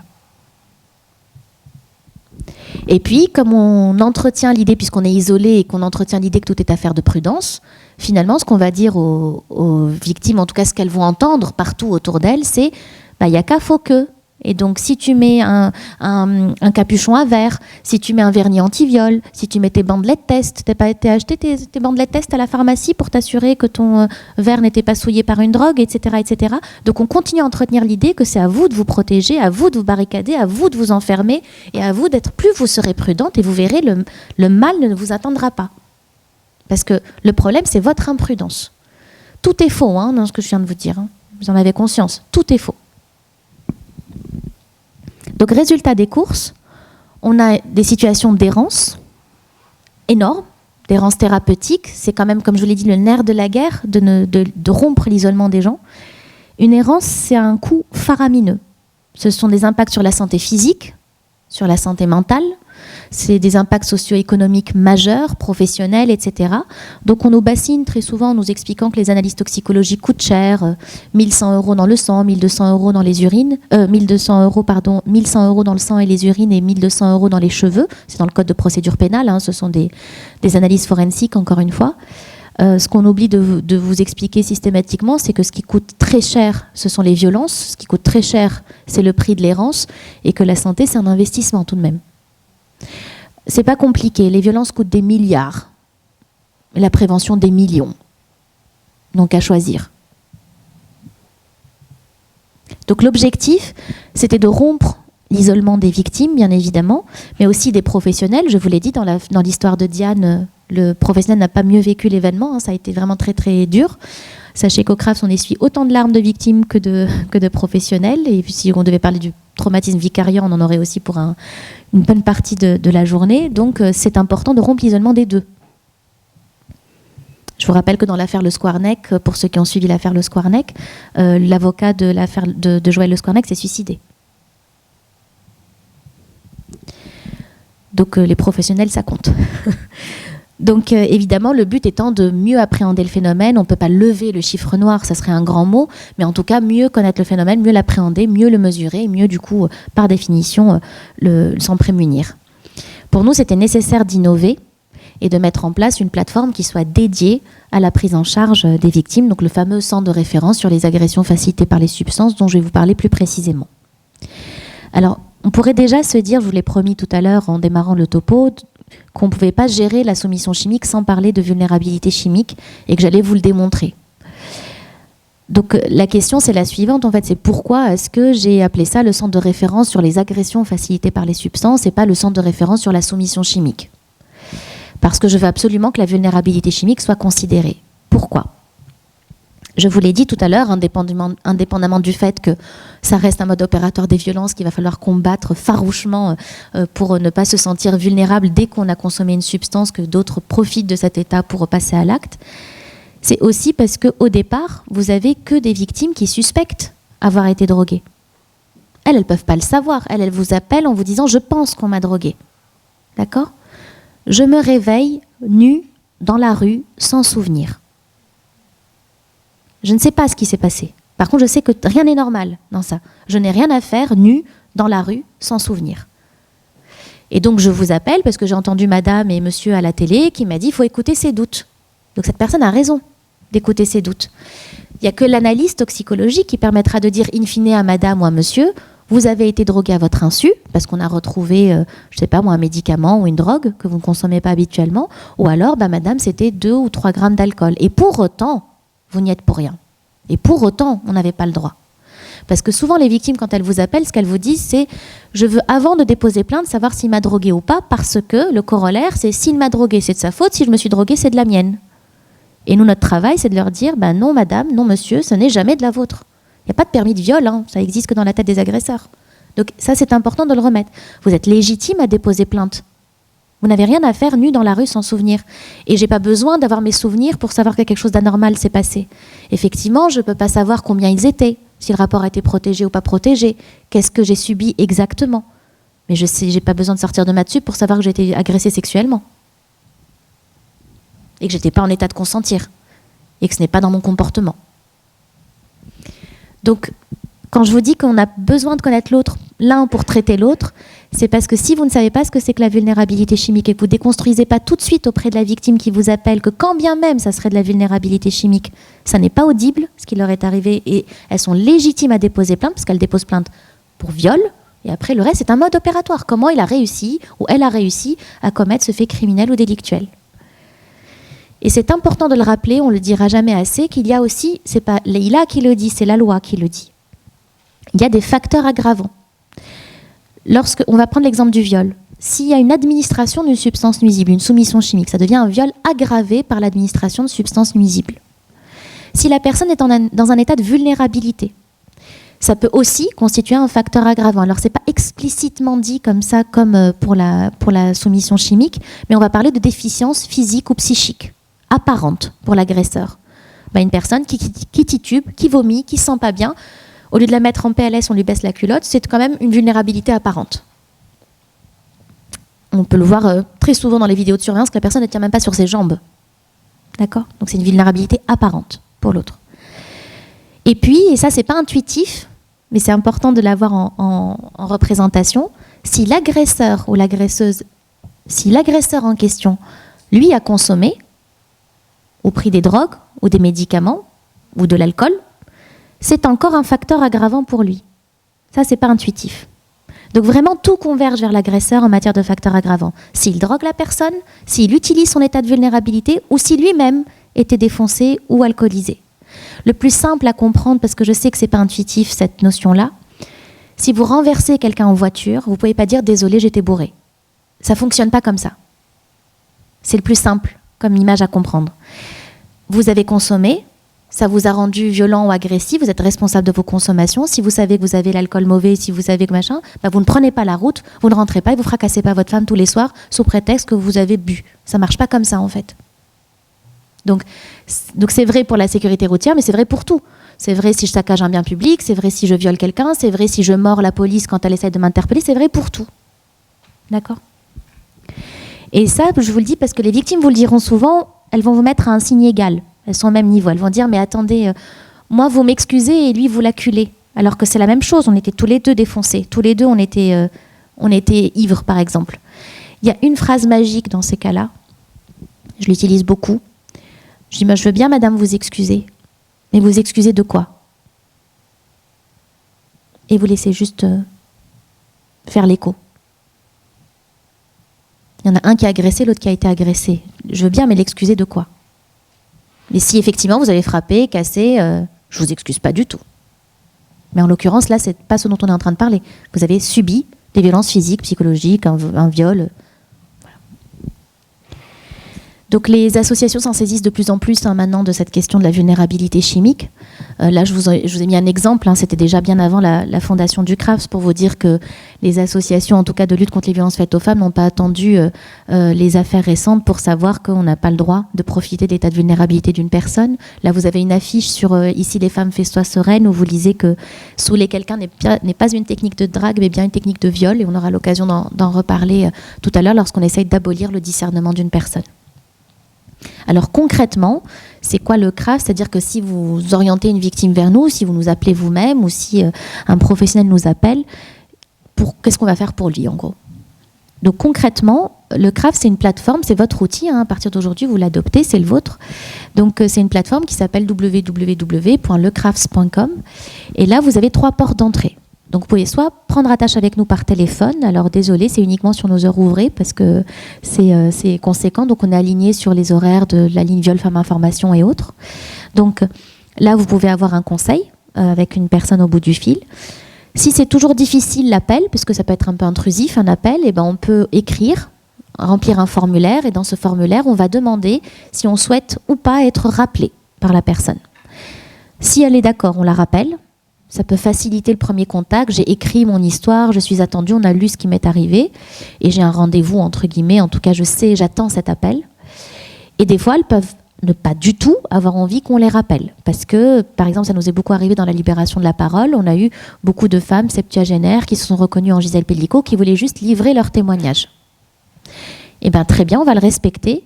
Qu'elles ne veulent pas être rappelées, on va le noter, parce que d'un point de vue de santé publique, c'est important. Mais par contre, on va les inviter, elles, à nous appeler quand elles veulent, puisque nous, on est toujours disponibles pour elles. Donc, on garde la main tendue. Et si elles souhaitent ni nous appeler, ni nous écrire, et c'est encore leur droit, elles peuvent consulter directement sur notre plateforme le circuit de prise en charge des victimes. Pour l'instant, celui qui est émis, c'est celui de la plainte, parce que c'est le seul qui est organisé sur le territoire national, mais ça va changer. Donc, aujourd'hui, pour un conseil personnalisé, il faut nous appeler. Donc ça, c'est dans un premier temps. Alors du coup, qui il y a derrière le téléphone? Derrière le téléphone, nous sommes toutes des femmes. C'est une prise de parti volontaire. Donc il y a des hommes, évidemment, dans notre structure. Je vous rassure, messieurs. Les alliés sont nombreux du côté des garçons. Mais nous avons pris le parti de mettre des femmes au bout du fil en première ligne parce que comme il s'agit essentiellement de violences sexuelles et que souvent ces violences sexuelles sont commises par les hommes, il n'est arrivé plus d'une fois que les femmes raccrochent le téléphone quand elles entendent une voix masculine, j'ai même pas dit quand c'est un homme au bout du fil. C'est-à-dire qu'on recrute également nos écoutantes en fonction de leur voix et on a toutes des petites voix d'enfants comme ça, toutes rondes et enveloppantes pour que tout de suite au téléphone elles soient rassurées et qu'elles ne raccrochent pas. Évidemment que les hommes font partie du combat. Donc ça, c'est un premier point, mais nous sommes femmes, mais pas que. Nous sommes surtout pharmacologues, nous sommes des pharmacologues spécialisés dans l'usage criminel des substances, nous sommes toutes expertes santé publique, nous sommes formés aux violences sexistes et sexuelles et nous sommes formés sur le psychotraumatisme. Parce que c'était voulu de faire un pôle d'hyper-spécialisation. Quand vous avez un cancer, vous allez voir votre oncologue. Et ben, quand on a une soumission chimique, il faut voir un pharmacologue spécialisé, tout simplement.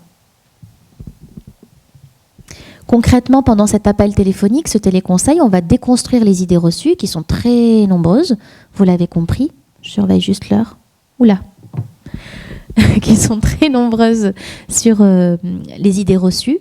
On va déculpabiliser en replaçant tout de suite l'agression au centre. On parle de violence et après de mode opératoire. On va encourager la judiciarisation, forcément, parce qu'on parle de faits criminels, délictuels, potentiellement réitérants pour en faire d'autres victimes, mais on ne met pas ça sur les épaules de la victime. Hein. C'est juste nous, c'est notre moteur. On va l'encourager sans rien forcer. Je ne parle pas des mineurs, évidemment, des personnes vulnérables, des personnes en situation de handicap ou des personnes âgées, pour lesquelles nous n'hésiterons pas à faire des signalements au procureur. Mais je parle vraiment de l'affaire habituelle. D'accord ? Bien sûr, écoute non-jugement, approche pédagogique, parce que par définition, on parle de choses compliquées, on parle de pharmacodynamie, de pharmacocinétique, de matrice, de vecteurs. Bon, il faut vulgariser tout ça et l'expliquer simplement aux personnes qui nous appellent et qui veulent des informations précises, pas forcément des choses survolées. Et on va surtout indiquer aux victimes quelles sont les précautions à prendre pour préserver des éléments qui peuvent constituer une preuve. Par exemple, on va leur expliquer que si effectivement elles n'ont pas eu le temps de prélever le sang et les urines, en général dépasser 5 jours, c'est plus utile d'aller faire le sang et l'urine, il faut préserver ses cheveux. Et pour préserver ses cheveux, c'est ne pas colorer, ne pas décolorer, ne pas appliquer de traitements agressifs, etc., etc. On va aussi les aider, mais ça va dépendre de chaque histoire, chaque histoire est individuelle, à reconnaître aussi des éléments qui peuvent intéresser les enquêteurs avant qu'elles aillent déposer plainte. Il y a plein de choses qu'on ne fait pas parce qu'on ne sait pas, et c'est normal. Je donne quelques exemples pour que vous puissiez comprendre. Ça sert à rien, madame, moi de toute façon, il m'a drogué au GHB, on m'a dit que le GHB c'était 6 à 9 heures dans le sang, 10 à 12 heures dans l'urine, le temps d'une nuit ça sert à rien. Et là on va lui expliquer qu'il n'y a pas que le GHB, qu'il y a tout le reste, et que de toute façon il reste le prélèvement de cheveux qu'on peut faire à distance. Donc le côté aquaboniste, il faut faire très attention, ce n'est pas vrai, c'est sur la base d'idées reçues. Cette personne va vous dire, de toute façon, je me suis lavée, madame. Ils ne verront plus rien dans l'ADN. Je suis d'accord, vous êtes lavé, ça arrive très souvent de se laver une fois qu'on a subi un viol. C'est plutôt instinctif et c'est plutôt normal, vous n'êtes pas bizarre. Par contre, peut-être que vous n'avez pas lavé votre culotte, peut-être que vous n'avez pas lavé les collants, peut-être que les draps ne sont pas encore lavés. Dans ce cas-là, vous les mettez dans une enveloppe Kraft, pas du plastique, ça détruit l'ADN, etc., etc. Une personne qui va vous dire, je me suis réveillée dans un appartement, il était saccagé, il y avait des préservatifs usagés, qu'évidemment elle a jeté. Très bien madame, quand est-ce que passent les poubelles? Parce qu'il va falloir aller chercher ces préservatifs usagés, etc., etc. C'est des exemples, il y en a d'autres. J'ai mon verre, mais le verre est vide madame. Mais vide comment? Lavé ou vide? Parce que c'est vide pour vous, pas pour un expert. Plein de choses, etc., etc. Mais il faut le savoir. Et donc, évidemment, on va ensuite les orienter en fonction de leurs besoins spécifiques. Donc, leurs besoins, si elles souhaitent déposer plainte, fantastique, fantastique entre guillemets, vous avez compris, c'est-à-dire qu'elles vont suivre le circuit et puis ça va s'organiser autour d'elles. Si elles ne souhaitent pas déposer plainte, on ne va pas claquer la porte. On va leur dire, on va vous orienter vers les dispositifs qui vont vous renseigner sur vos droits, qui vont vous permettre de réfléchir à moyen ou à long terme si vous souhaitez déposer plainte ou pas, qui vont vous donner des voies de recours, sans doute, ou en tout cas on l'espère, et vous permettre de préserver les fameux éléments de preuve quand c'est possible dans des structures qui permettent des conservatoires en dehors des réquisitions judiciaires.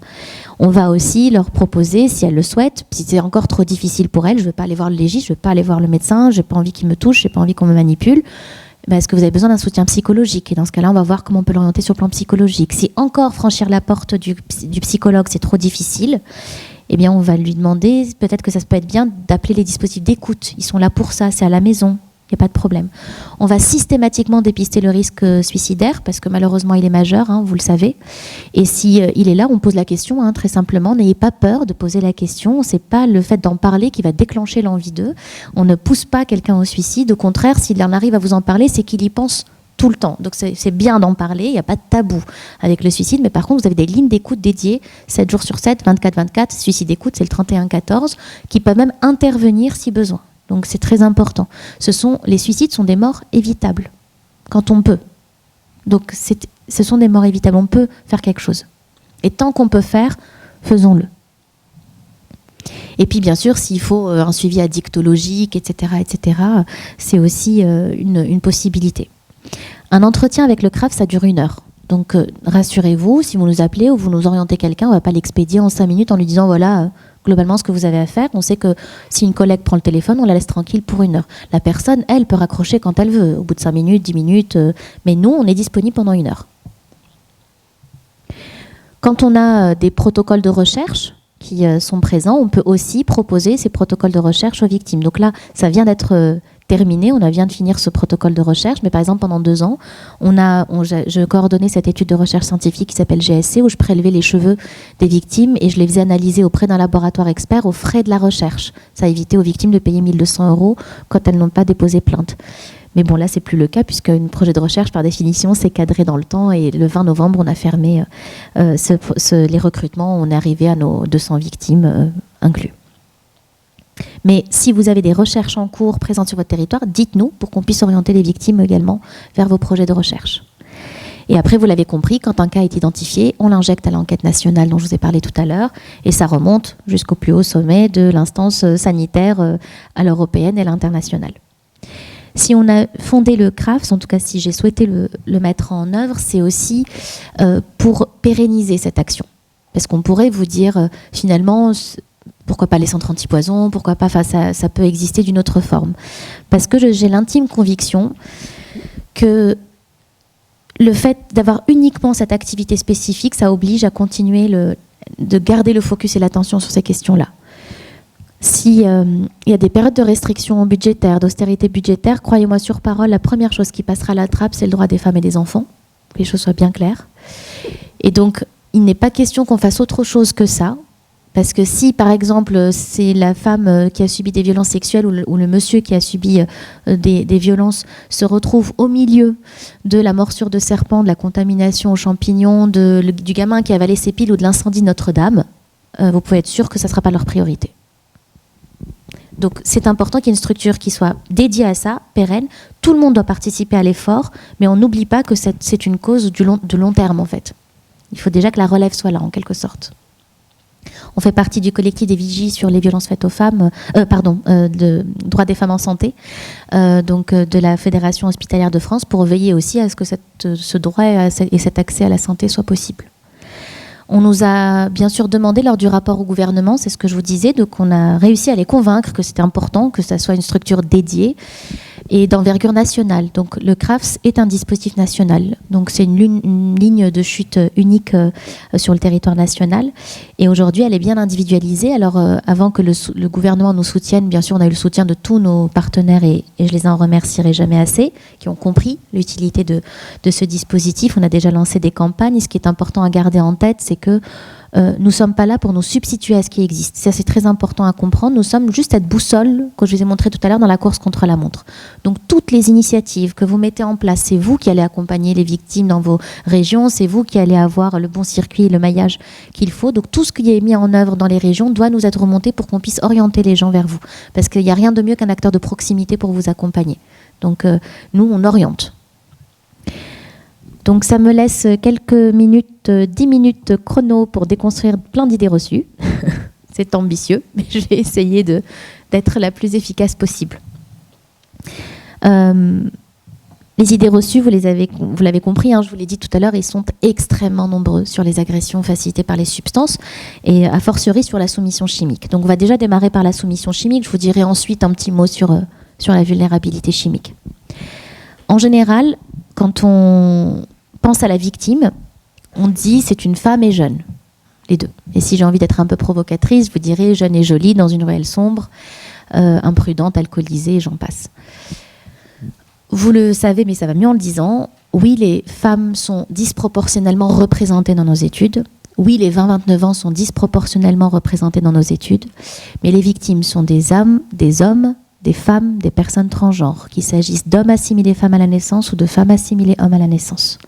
Tous, hommes, femmes, personnes transgenres, sont concernés au premier niveau par les violences sexuelles, en tant que victimes. Donc, bien sûr que les hommes subissent des viols, bien sûr que les personnes transgenres subissent des viols.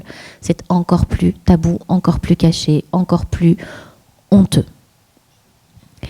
Dans l'affaire Le Squarneck, pour ceux qui ont suivi, vous remarquerez 300 enfants, encore plus de petits garçons que de petites filles, donc il va bien falloir protéger les petits garçons également. Donc les victimes de tout genre. Les victimes, ils sont bien sûr toute orientation sexuelle, de tout niveau social, vous l'avez compris, jusqu'au hashtag Sénatopor, ça ne concerne pas un milieu particulier. Ce qui est important à avoir en mémoire également, c'est que les victimes sont de tout âge. La plus jeune des victimes que j'ai dans mes données a 4 jours. La plus âgée a 98 ans.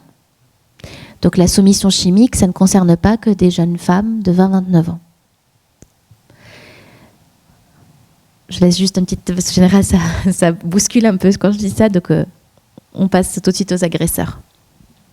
De la même façon, les agresseurs, on se les représente un peu comme ça. Ce sont des hommes et inconnus. Alors, hommes, incontestablement, il y a un effet genre. Je vais avoir du mal à vous dire le contraire. Il y a 90% des agresseurs dans nos données qui sont des hommes. En revanche, les femmes aussi peuvent être agresseurs.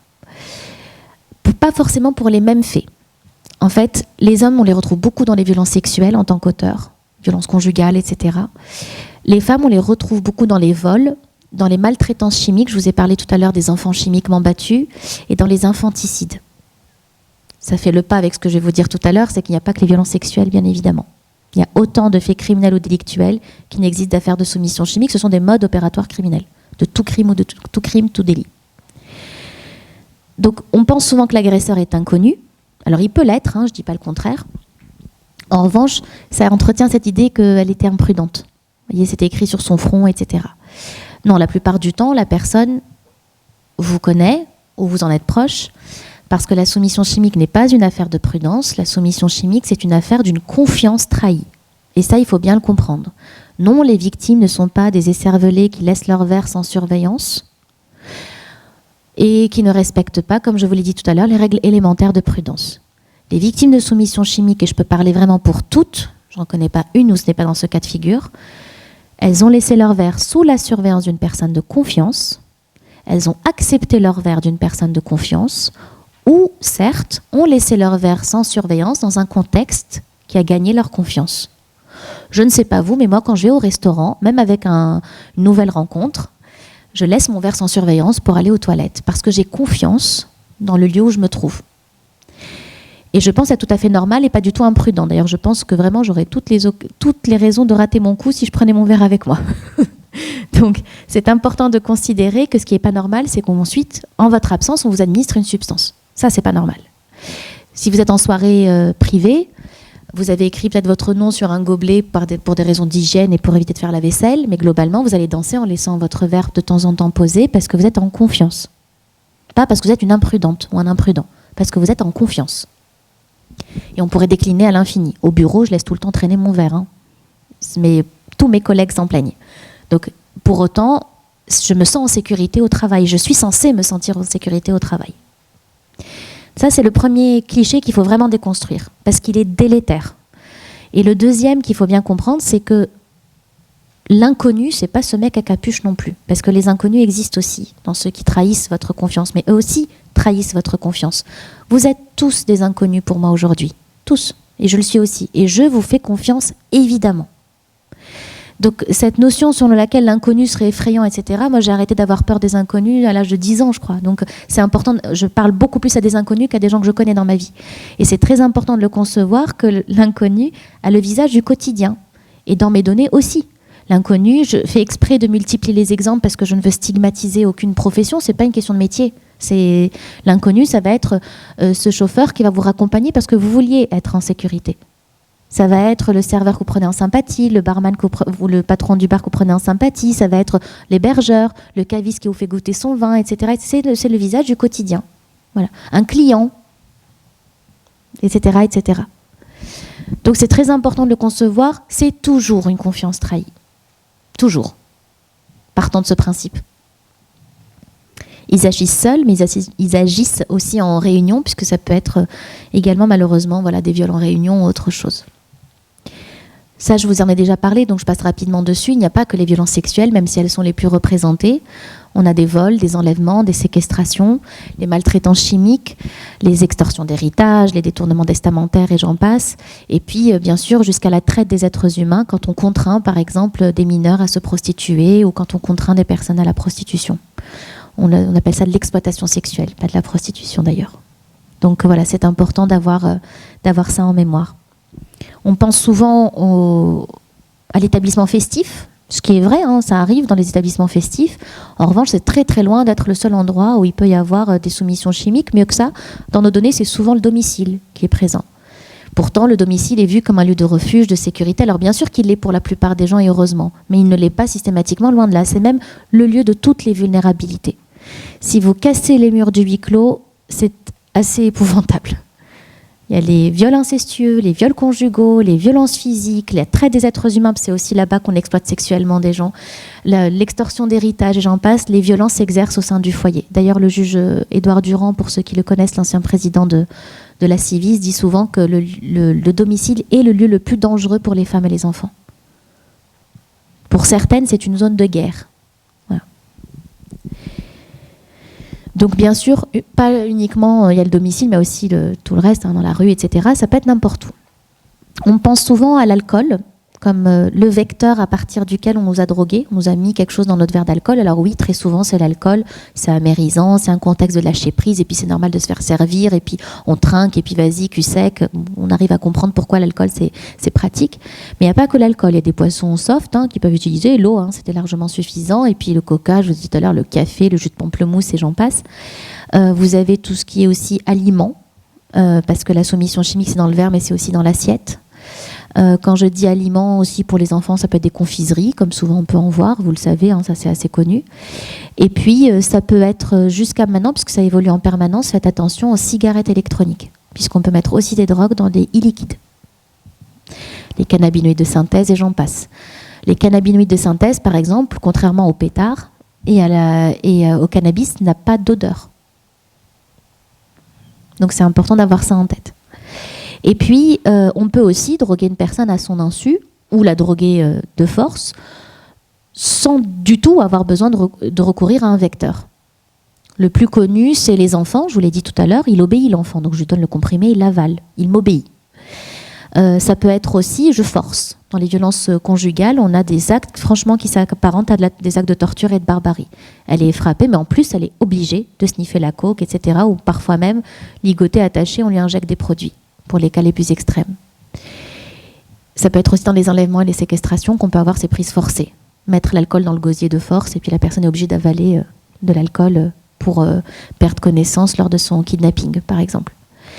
Et puis, ça peut être aussi ce qu'on appelle par le leurre ou la ruse. Le plus connu, c'est chérie, j'ai pas envie de relation sexuelle ce soir. Pas de problème. Pourquoi ? Parce que j'ai mal à la tête. Et bien, si tu as mal à la tête, je te donne un Doliprane. Ça n'est pas un Doliprane. La personne a pris directement le produit, pensant que, mais ça n'en était pas. On pense beaucoup au GHB, dite drogue du violeur, mais ce sont, je vous l'ai dit, surtout des médicaments qui sont utilisés, largement accessibles, parce que le médicament est forcément pensé pour être accessible. Donc, et quand bien même on le sécurise sur l'ordonnance, que pour autant il finit dans les armoires à pharmacie familiale qui sont, elles, en libre service. Donc le médicament, évidemment, c'est souvent des sédatifs, donc des médicaments qui vont endormir, fatiguer, fragiliser, faciliter le passage à l'acte. Mais on a aussi de plus en plus les drogues, et dans les drogues, on a des stimulants, donc comme la MDMA, qui rentre dans la composition des comprimés d'ecstasy, qui est depuis 3 années consécutives la substance numéro 1. Et on a des dissociatifs, donc c'est des hallucinogènes. On pourrait se dire c'est bizarre, pourquoi ? Parce que l'objectif de l'agresseur, c'est le même. Soit il vous endort, soit il altère votre comportement. Donc je désinhibe, j'hypersensualise, j'euphorise, j'augmente la libido en quelque sorte, ou carrément je génère des hallucinations et je fais perdre la notion de la réalité à la personne. Mais pour lui, c'est le même objectif, qui vous endorme, qui vous stimule ou qui vous dissocie, c'est comment réduire au maximum vos capacités de défense pour faciliter son passage à l'acte criminel ou délictuel.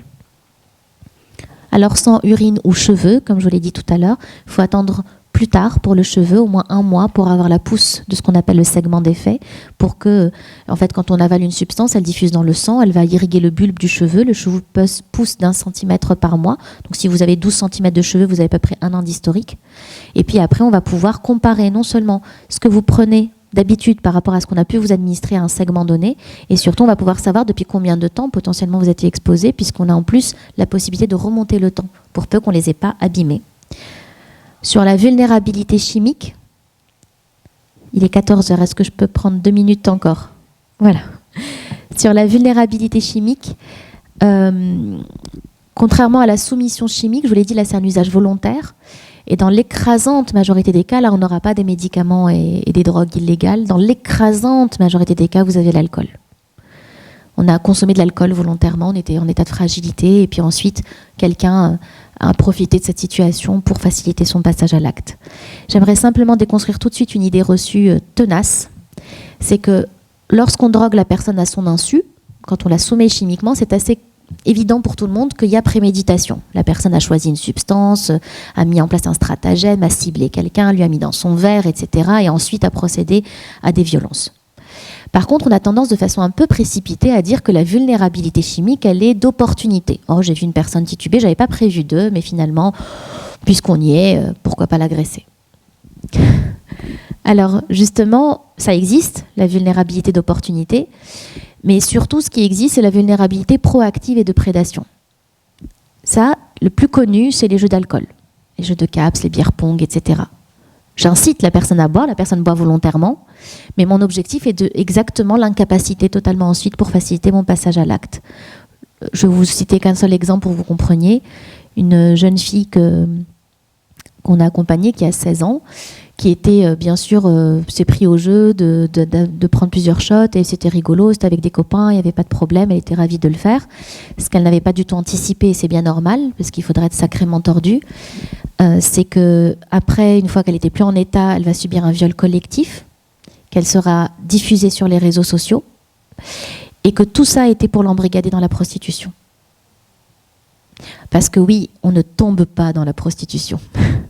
On vient nous chercher. C'est important quand même d'avoir ça en tête. Et que le meilleur moyen de chercher quelqu'un dans la prostitution, mais je suis ravie d'entendre que vous allez faire toute une session dédiée au cyberharcèlement, etc., c'est la rumeur. La rumeur, c'est très sérieux. C'est pas rien, une rumeur. C'est Emmanuelle Piette, la directrice du collectif Féministes contre le viol et qui est gynécologue, qui le dit souvent quand elle intervient dans les établissements scolaires pour lutter contre le harcèlement scolaire. Elle dit souvent personne ne violerait Sophie à la rentrée, ça serait dégueulasse, personne ne comprendrait. Par contre, si on a le temps d'expliquer que Sophie est une pute, si on a le temps d'écrire ça sur les tables, sur les murs, si on a le temps de faire courir le bruit que Sophie est une pute, si on a le temps même, pourquoi pas, de lui voler une petite photo ou alors de diffuser une photo d'elle avec un téton à l'air ou que sais-je, là, tout le monde va être convaincu que Sophie est une pute. Et les putes, on les viole pas. On se sert. D'ailleurs, mieux que ça, elles aiment ça. Donc non seulement on peut faire, mais en plus, on n'a que des alliés pour le faire. Donc la rumeur, c'est pas rien. La rumeur, c'est des indicateurs, c'est des premiers indicateurs des violences qui vont s'opérer. Quand je dis violence, c'est pas forcément sexuel. Violence psychologique, violence physique. De toute façon, la rumeur prépare des actes criminels ou délictuels. Comme des indicateurs de génocide, comme tout. On ne découvre pas, c'est préparé bien en avance, parce qu'il y a bien une stratégie d'isolement de la personne.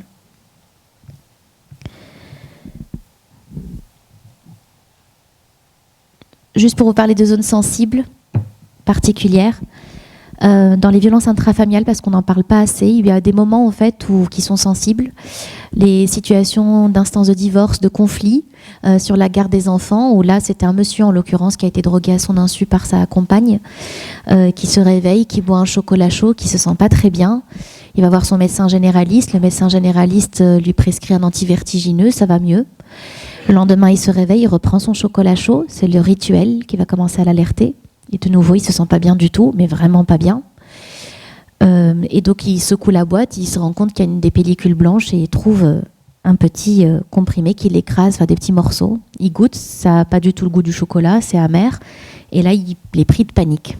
Il est pris de panique, il nous appelle parce qu'il a ouvert l'armoire à pharmacie familiale et s'est aperçu qu'il n'y avait plus de médicaments du tout dans l'armoire à pharmacie familiale. Il demande à sa femme où sont les médicaments. Sa femme lui répond j'ai fait un ménage de printemps, j'ai viré les médicaments, il y avait trop de produits périmés. Du coup, il est pris de panique, il nous appelle. Nous, ce qu'on propose à monsieur, c'est de fouiller les poubelles. Je t'ai dit, on fait beaucoup fouiller les poubelles. Et là, non seulement la personne, je ne sais pas vous, mais moi, quand je fais mon ménage de printemps, mes médicaments, je les retourne à la pharmacie et je ne vide pas mes gélules. Donc là, il y avait vraiment des gélules vidées. Donc il nous a envoyé les échantillons, les a fait analyser et effectivement, on se même demandé s'il n'y avait pas une volonté d'empoisonnement encore plus loin, mais en tout cas, il y avait énormément de médicaments qui étaient chez ce monsieur. In fine, c'était pas un empoisonnement, c'était c'était pas dans le but de le tuer par empoisonnement, mais c'était une incapacitation parce que ce jour-là, il y avait une audience importante devant le juge pour la garde des enfants et puis elle ne voulait pas qu'il soit dans toutes ses capacités pour pouvoir s'en défendre. Un autre cas particulier, des violences au sein du couple, donc encore un monsieur cette fois-ci qui nous appelle encore et qui nous dit que les dimanches matins il se sent pas bien du tout, qu'à chaque fois que sa femme lui sert le petit déjeuner le matin dans son jus d'orange, il se sent pas bien du tout, qu'il quitte plus le lit et qu'il va pas bien du tout. Il est persuadé qu'elle le drogue. La première question que je lui ai posée, parce que c'est suffisamment fréquent pour que je lui pose la question, c'est monsieur, est-ce que vous frappez votre femme? Et là, il est un peu surpris, parce qu'il ne s'y attend pas, et il me répond, comme souvent, juste une fois. Et donc, parce que nous constatons dans les couples dysfonctionnels avec toutes ces violences, effectivement, ce monsieur était marié avec une femme enceinte de 4 mois qu'il fracassait tous les matins.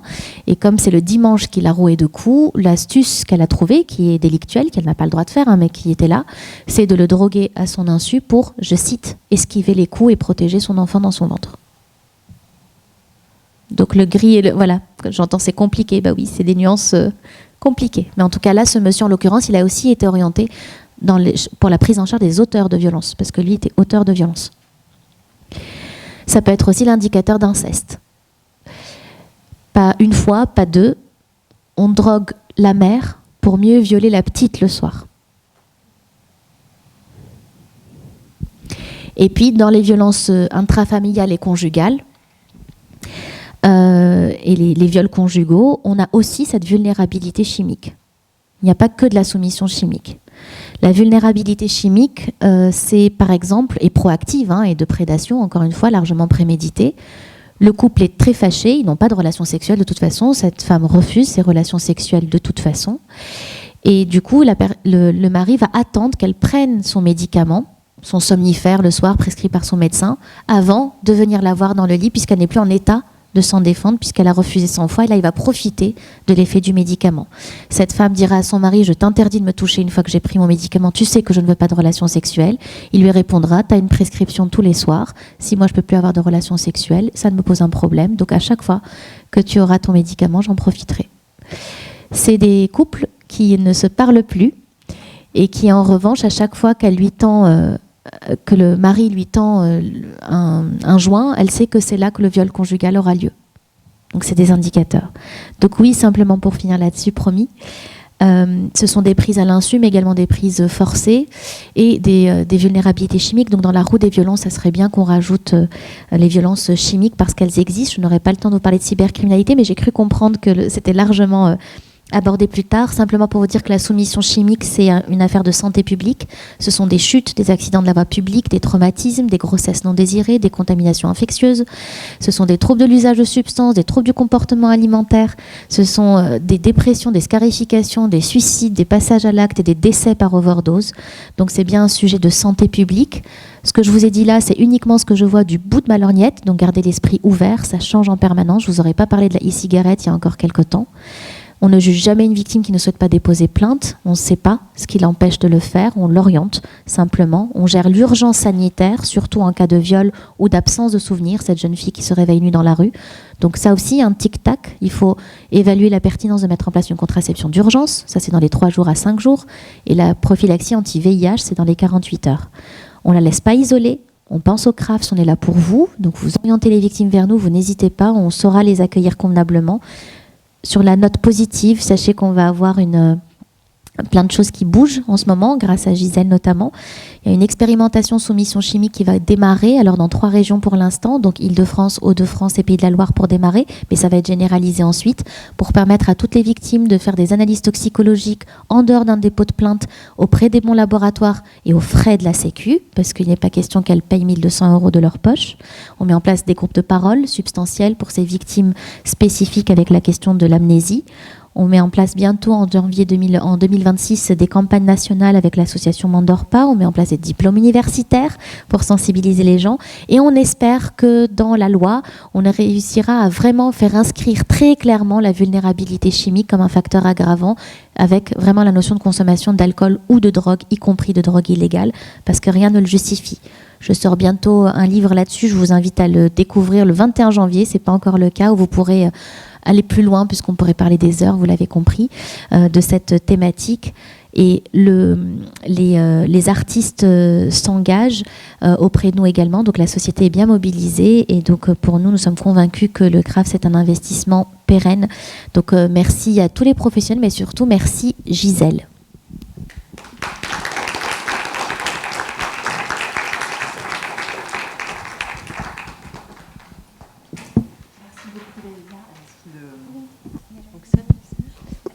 Alors, je sais pas si Alors, déjà, merci beaucoup, Leïla. C'était passionnant. On aurait pu passer des heures encore à vous écouter. Je pense que tout le monde est convaincu. Je crois qu'il y en a qui ont cours parmi vous. Donc, en fait, vous avez une petite vidéo, c'est ça ? Oui, au pire, je peux juste leur dire de la découvrir. Ah oui, peut-être. Je pense qu'on n'a pas le temps pour une petite vidéo, là, pour le coup. Il y a une vidéo de 6 minutes. Ouais, de 6 minutes. Je pense qu'on pourra la laisser... Oui, d'accord. Je vous laisse le... En tout cas, merci beaucoup. C'était simplement pour vous dire qu'il y a une vidéo, elle est sur YouTube puisque vous avez cours après, qui s'appelle Eclipse. Vous mettez Eclipse soumission chimique et vous pourrez regarder justement, c'est des artistes, des danseurs qui ont mis en scène en fait la soumission chimique sous tous ses aspects, sphère festive, professionnelle et privée, pour mobiliser, parce que ça va vous donner un petit élan d'espoir, parce que je l'ai laissé sur une note positive, mais pas encore avec l'énergie qu'il y a dans le film Eclipse. Comme ça, vous passez une journée où vous sentez qu'on va faire bouger les choses et pas que ce monde est terrible. Ce monde est plein de belles choses.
more.